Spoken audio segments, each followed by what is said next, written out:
when was the first sign for you that how the community organizations were running these meetings um, was running up against the interests of the police and the aldermen and the politicians and the machine?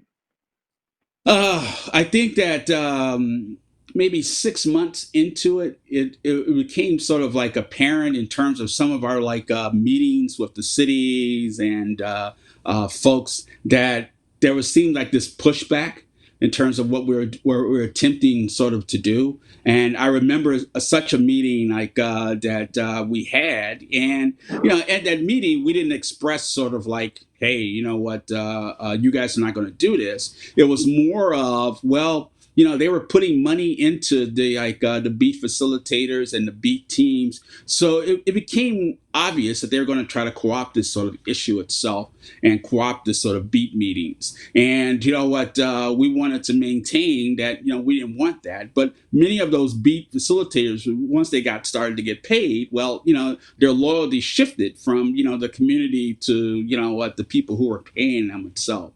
And these meetings sort of dissipated into pretty much as snitch sessions. It's interesting. I know back then that we talked about earlier the Chicago Alliance for Neighborhood Safety, I think it's what it was called, or Mhm. CANS is the acronym. CANS did a study early on in CAPS, because that's what they did. That's some of what they did. They published a survey with Chicago youth, right? And about how they felt about the police.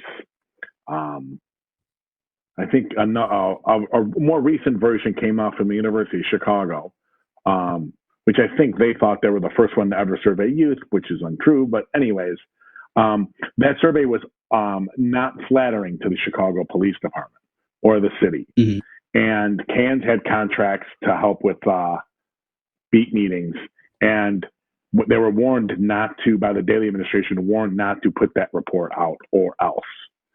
And Warren, being who Warren is, he put it out, and that was the end of their contract. They Of got it course. summarily terminated by the city because they couldn't handle the fact that the youth of Chicago would have negative perceptions of the police.